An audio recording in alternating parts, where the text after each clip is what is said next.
Bienvenidos a una nueva edición de Mesope, el programa de la Universidad del Pacífico. Estamos en esta ocasión en una edición muy especial, en la Feria Internacional del Libro de Lima, con uno de los profesores más queridos de nuestra universidad, José Luis Pérez Guadalupe. José Luis, ¿cómo estás? Muchas gracias, Pilar. Gracias por la invitación y por tus palabras. José Luis, estamos ahora a puertas de tu presentación, El Tren de Aragua y el crimen organizado en América Latina. Cuéntanos, por favor, cómo nace esta publicación, porque es importante hablar de estos temas. Mira, es una publicación en conjunto con Luciano Llovero, que es profesor en la Pacífico, y Guillermo Coronado, que es también asistente de investigación. Mira, esta investigación nace de un trabajo de campo. Yo hace 40 años que voy a los penales. Entonces, en un determinado momento, después de la pandemia, cuando podemos entrar nuevamente a los penales, es que encuentro más de 1000 internos venezolanos en Lurigancho. Pero en una situación muy complicada, es decir, había una convivencia muy conflictiva porque ellos venían de una cultura delictiva muy diferente, mucho más violenta, y una cultura carcelaria también muy distinta, en la cual ellos estaban acostumbrados a dominar el penal.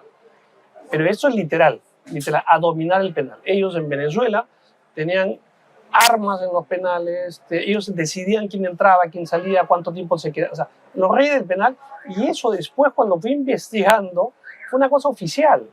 Sí, en 2011 el gobierno chavista le regala los penales a las organizaciones criminales, o sea, increíble.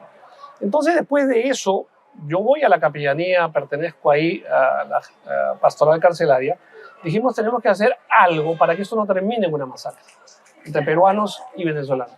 Así que organizamos en la capellanía una mesa de diálogo y resolución de conflictos o prevención de conflictos en ese momento.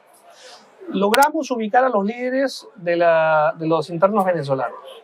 Fuimos pabellón por pabellón, conversando con ellos, y los convocamos a la capellanía a un diálogo. Ahí convoqué a Marisol Perestello, justamente que va a presentar el libro, y por eso está acá con nosotros, Defensoría del Pueblo. Avisé al INPE, que tenían que estar al tanto de esto. Hablé con el ministro de Justicia, de Interior de ese momento. Me mandaron también abogados de defensa pública. Es decir, con migraciones, aquí hay un problema y hay que solucionarlo. Entonces, fruto de esas mesas y del diálogo con ellos, ya entramos en una relación mucho más cercana, donde yo les preguntaba, oye, ¿por qué han venido? Me contaron unas historias que yo no las podía creer. Entonces, les pregunté si podía grabarles y me dijeron que sí. Digo, es parte para que entendamos todos. Entré a una grabadora, me autorizaron y ahí comenzó ya mi vena antropológica, ¿entiendes? De investigador, y a poder recoger el testimonio de ellos. Cosa que a mí me parecía, repito, increíble. Pero como investigador, ¿qué tengo que hacer? Es confrontar las fuentes.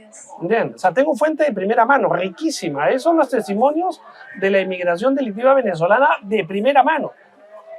Y cuando comienzo a investigar ya Venezuela, y comienzo a leer a investigadores venezolanos y etnógrafos carcelarios venezolanos, y centros de investigación venezolana, me doy cuenta de que estos testimonios hacen un match perfecto, es decir, no hay contradicción, me están contando la verdad, y que ya los venezolanos la saben, pero los que no estábamos en Venezuela no sabíamos.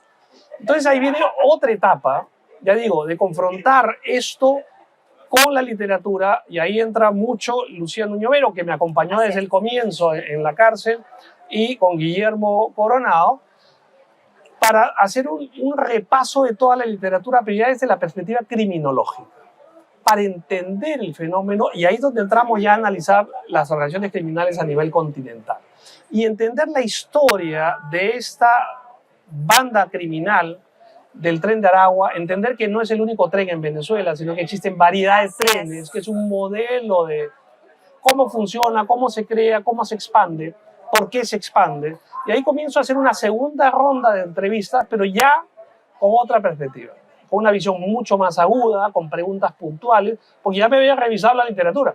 Así es.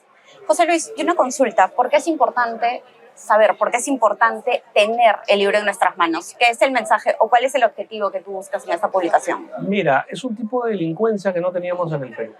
Es importante saber cómo actúan, cómo piensan, cómo se organizan. Y la única manera era ir a sus orígenes.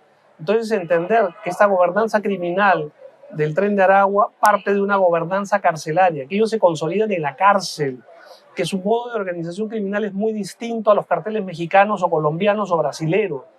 Y gracias a la Universidad del Pacífico yo he podido estar un semestre entero en Brasil como profesor visitante de la Universidad de Río de Janeiro. He estado un mes en Chile con la Universidad de Chile y la maestría de criminología.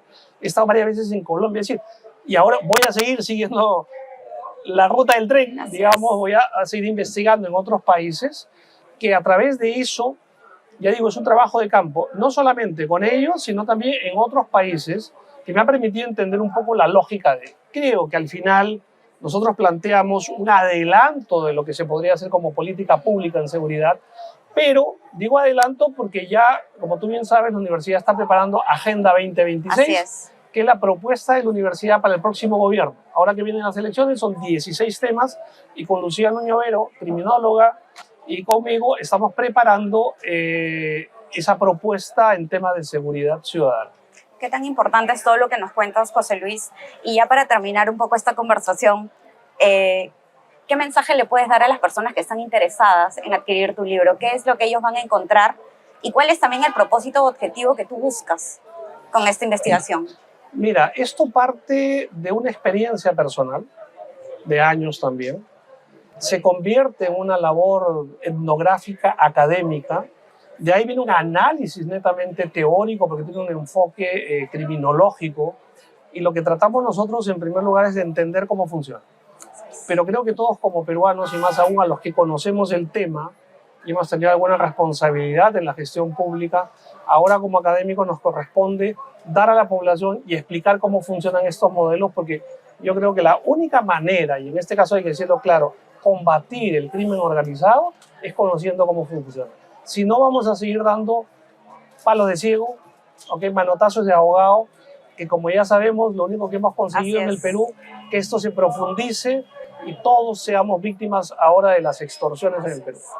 José Luis, quizás un mensaje final para todas las personas que te están escuchando y que estén interesadas en adquirir la publicación. Los invito acá en la Universidad del Pacífico, ahora en el Fondo Editorial, a leer. Es un libro que lo hemos pensado para un público general, es comprensible, sencillo, es un reto, reducción de complejidad para que todos entiendan cómo funciona el Tren de Aragua, por qué vinieron acá, y también alternativas de solución frente al crimen organizado.